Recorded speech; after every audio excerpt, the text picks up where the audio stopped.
Alright, I am back. The match is live. Let's do it. A bonus best of 2. There's not really anything on the line, but we're still going to enjoy it. Yes, that is what we will try to do.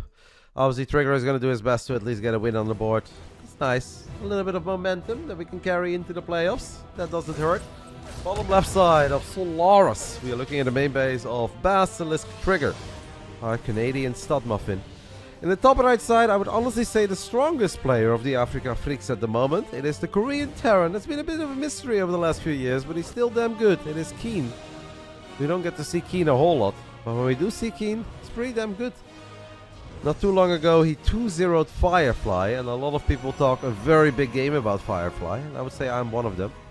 Definitely a bit of a fan of that Chinese Protoss, so if KeeN can 2-0 Firefly, we know that he is good, especially in this matchup.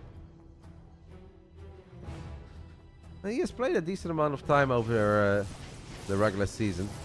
I think he also tried in the IM Katowice qualifiers. That did not work out for him, but KeeN is just one of these dudes that's still damn good. He has done a very good job in maintaining his skill. Better than some of the other Koreans that don't play that much. We will do an interview with the boys afterwards, as Trigger is going to get the second shield battery, which I don't hate. On a small map like this, if you know there is a chance your opponent's going to make a couple cyclones, run them to the other side of the map, it makes a lot of sense. But yes, a little interview. As soon as the matches are over, I'll take a tiny break, I'll set up the call.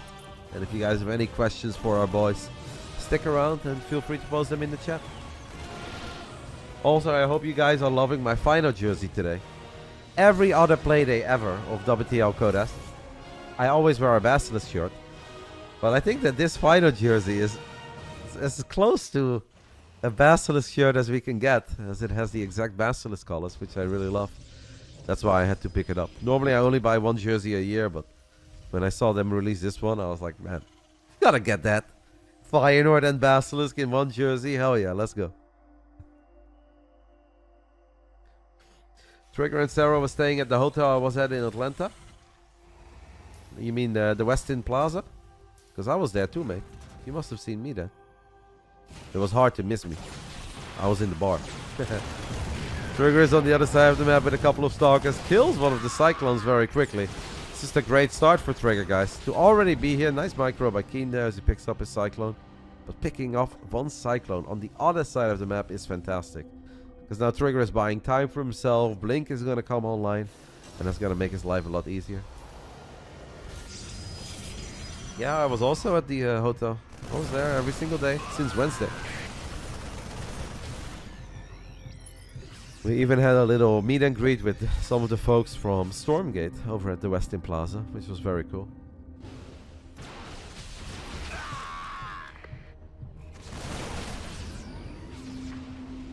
Trigger has loaded up a medevac that he's gonna send into the natural, I guess, of Trigger. It is a bit of everything. Seems like 2 Widow Mines and 4 Marines. This can still get a little bit chaotic. So far I think Trigger has played a very good game, but he's not aware of that medevac that's now gonna fly into his natural. And if that catches him off guard, obviously KeeN can use that opportunity to then push through the center of the map.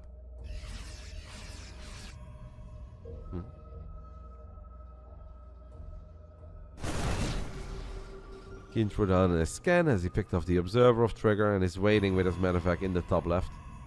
Feels like this is leading up to an all-out 2-base attack from KeeN. I don't know if he has any plans on dropping a 3rd CC.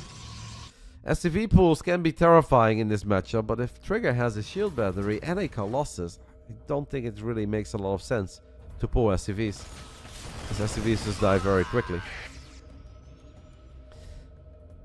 They like to clump up, and that's where the Colossus can shine brighter than any other unit. Medevac is gonna fly into the natural, guys. This is a do or die basically for KeeN, as he's stuck on 2 bases. If he wants to find any success in this game, it needs to happen in the next minute. We have a Widow Mine dropped. Widow Mine is going to shoot at a probe. That's not fantastic. First Widow Mine, I guess, got picked up out of nowhere. Shield battery overcharge gets activated, and Trigger will weather the storm without too many issues. I'll send those zealots back. This is where you just keep it together. The Marines have powered their way through that battery in the main base, but Trigger can warp in extra units. KeeN is going to get pushed back. Trigger overall with very good defense, I'd say. Barely lost anything. It's gonna drop a random force field. The Trigger has dropped the third command center, by the way, guys, on the low ground. And that means that if he cannot kill this Colossus, he's in danger of losing it. KeeN really wants to get it. Trigger really wants to keep it alive. The final Marauder will barely be good enough to at least kill one Colossus. But that is not what KeeN was looking for. He was looking for a whole lot more. Now, this is the final of the best of twos. WTL is always 3 best of twos. Reynor 2-0 stats. Serral 2-0-2. And this is our last match. It's a bonus match, as the game is obviously already over, the clan war. We have won. That command center, will it be able to finish up? I don't think so. Ooh, I like that. The hallucinated probes, guys, to absorb a Widow Mine shot. That's kind of cute. If you hallucinate probes instead of any other unit, you get 4 of them. So you can obviously split them apart, send them forward one by one. Those 2 Widow Mines get slightly better hits off. Trigger doesn't really need to be this aggressive here, but I think Trigger just knows that this game at this point is kind of over. He's done more than enough to win, and he's going to try to end it with a Colossus, a couple of Stalkers, and a couple Zealots. And I don't hate it. Our Canadian boy is not a player to beat around the bush. If he feels that he can end it, he is just going to end it.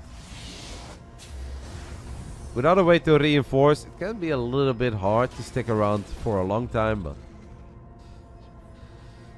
4 bases against 2, a 40 supply lead, a Colossus against a man who barely has any Vikings. Yeah, this one is kind of over. Well done. Good Stalker play in the beginning. Good crisis management against the big push and the Widow Mine drop. A close to perfect game coming out of our Canadian. I really like what I saw. Would have been maybe perfect if he was able to save that one Colossus, as this Colossus is close to dying, and it will die in the end to a Viking volley, but that's not going to save KeeN. This one is all over. 5-0, guys. Can we make it the perfect 6-0? We didn't have many 6-0s over the regular season. I don't know if somebody is bored and wants to open Wikipedia quickly. I guess I can do it as well. Trigger takes the 1-0 lead. Did we have like a single 6-0 even? I don't know if we did. Let's take a look. Basilisk, we had a 4-3 over Team Liquid, 4-2 over Platinum Heroes, 4-2, 4-2, 4-3, 5-1, 4-3, a 4-2 loss, a 4-3 win, a 5-1 win. This could be our very first 6-0. If Trigger wins game 2 as well, Basilisk is a 3rd, but after this match we are 2nd. And we got lucky. The only reason we got 2nd is because yesterday Storm Gaming was able to defeat Dragon Kaisi Gaming. And that I would honestly qualify as a very big upset. Storm Gaming has MaxPax, who is freaking amazing. But outside of MaxPax, the rest of the roster obviously has good players, but not really world class dudes that can normally take out players from DKZ. But Nemshar had a cheeky build. Gerald played a very sexy game 1 against Dark, and in the end they won.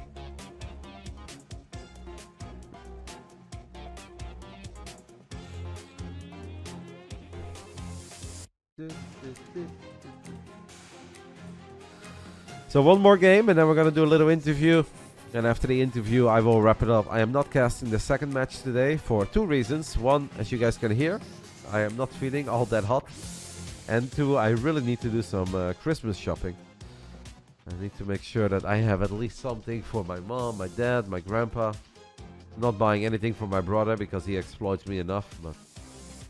And I think Vicky deserves a present or 2. That is what I am planning for this afternoon. Maybe I should get something for Reynor since he finally won 2-0 for us. Bottom right side of Golden Ara, our Canadian, trying to give us the first 6-0 of the season and send us into the playoffs with a lot of momentum. It was Trigger. Top left side, we are looking at the main base of the man who's playing in front of his washing machine. It is KeeN of the Africa Freecs.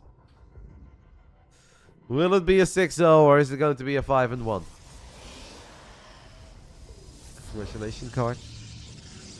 A Merry Christmas card. Don't know if that's gonna make it in time to Italy at this point. What is it, the 22nd? Yeah, it's cutting it a little close.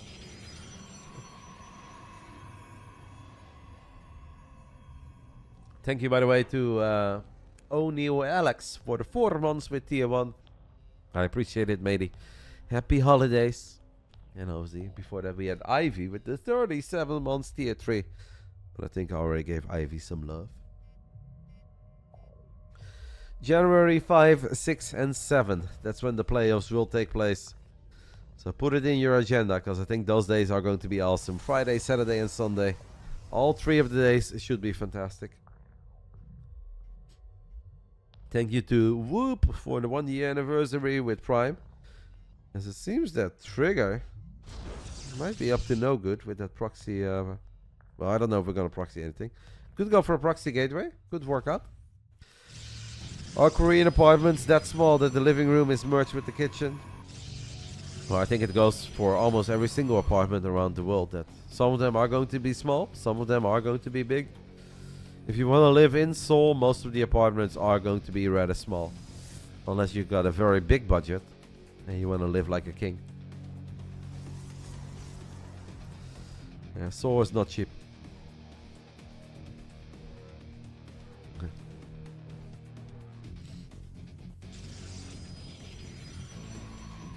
So it will be a proxy Stargate in the end for Trigger, but it's obviously not a one-base proxy Stargate. We saw Australia over at the DreamHack Masters Atlanta getting a quick win over Oliveira, our world champ, with the proxy Stargate Void Ray Rush. I don't think this is going to be Void Race. This should just be an Oracle. I don't know how well that's going to do against 2 Cyclones, but we'll keep an eye on it. Love you, Roddy. Thank you, Rage Wind, for the 3 months. Happy holidays, mate. Love you too.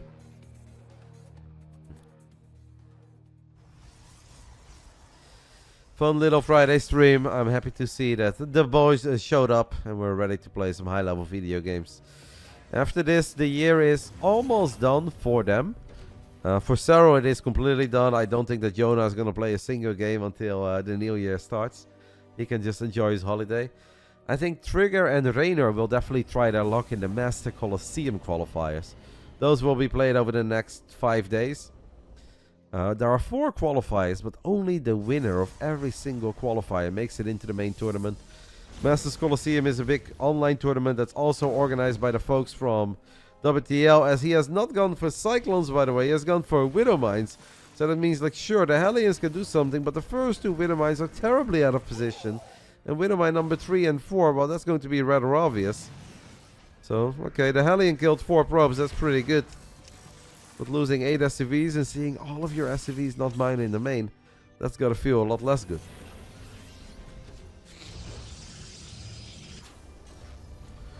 A little bit of a risky build perhaps by Trigger, but I think it is working out well. If KeeN would have gone double Cyclone though, then I think he would have had a lot of potential. One of the Widow Mines has just ran to the other side of the map. I don't know if Trigger is paying attention. I don't think he is. Alright. The Observer just looks around, looks away. I'm actually really surprised that only 2 probes died there. Because we were looking at 4 or 5 probes on top of each other. A little bit unlucky for KeeN.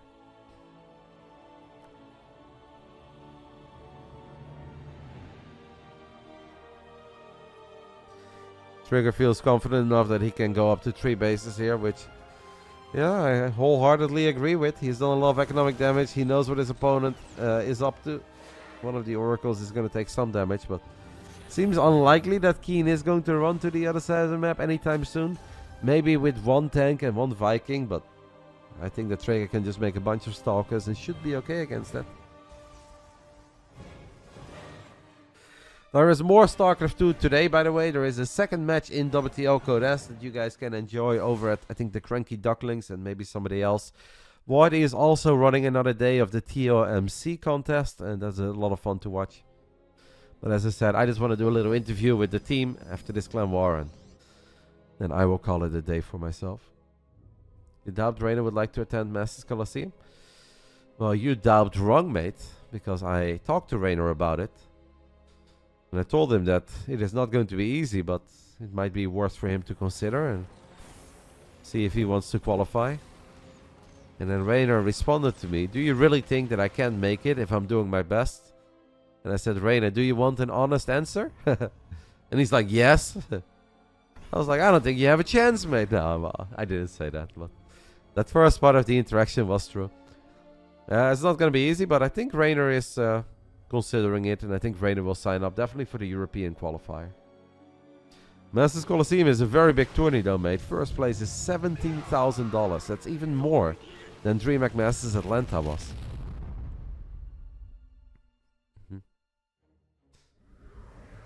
Atlanta first place was 15k. Masters Coliseum first place is 17k. KeeN has gone to the other side of the map, and Trigger has somehow missed the army, which is impressive considering the fact that he's got a proxy out. He had a couple stalkers roaming the map. He had 2 oracles flying around. I still think that Trigger is going to be fine against this. Uses battery overcharge in the back. Widow mines are going to fire and actually connect with one of the stalkers, but I think Trigger can just blink on top of these tanks. I don't see any reason why he wouldn't do that. Okay, he's just gonna walk in range and pick them off from afar. The only thing that I guess he kind of needs to do is pick off the SCVs, but even if these bunkers finish up, these bunkers are not really in a very scary position. And as long as there are no tanks or liberators near these bunkers, I don't think Trigger cares too much.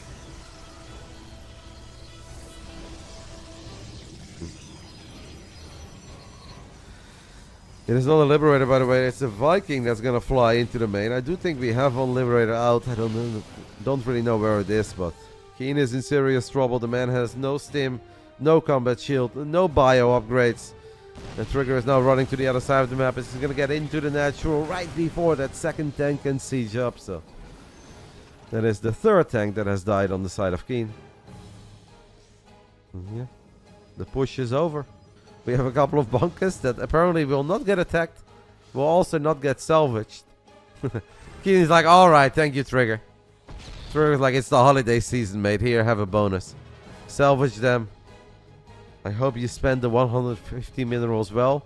Don't spend it all in one place." KeeN is like, "I can't promise that, mate."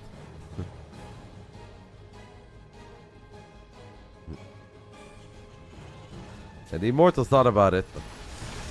We do have 2 tanks once more. One of the tanks was not siege up. Zealous with Charger just gonna storm into the natural. And in the end, it's a convincing victory for Trigger. It's a convincing victory for Basilisk today, guys. On the final play day, we had our best showing as we get our very first 6-0 win of the regular season. And that is going to do it. At least for the video games. We'll do a little interview, as I said. Finally, long have we waited. But here is that 6-0. The second match of the Platinum Heroes versus the Matcherino Esports. You guys can watch over at... Let me just double check quickly. That second match you guys can watch over at either Crank Stream or the Cranky Ducklings. So if you guys want to watch that match badly, go ahead and hop over to Crank or the Cranky Ducklings. I am done with casting video games today, but we are going to do that interview. Second place it is once more, back-to-back seasons. Here are the standings. Onside is first with 10-1, but they have 31 points. We finished in second place with 26 points. Dragon Kaisi Gaming should always... Wait, is that true? Yeah. I think DKZ will always finish in third place. Shopify should always finish in fourth place. I think the entire top 6 is set. Yeah, I guess technically Starlight Twinkle can have a big showing and overtake Mystery Gaming. So this one is not really set yet, but I think the top 6 is set in stone. These are your final standings, guys, of the WTL Codas regular season. It's been a lot of fun. Big shout out to the WTL guys. No more SC2 here. No, just an interview, and then I have to do Christmas shopping. So I'm going to go ahead and take a break, and then I'll set up that interview. And we'll talk to the boys, go over the season, and wish them happy holidays. Stay tuned. We'll be right back. Interview with all 3 of the nerds coming up, unless one of them is dodging, but we're going to go for it anyway. See you guys real soon.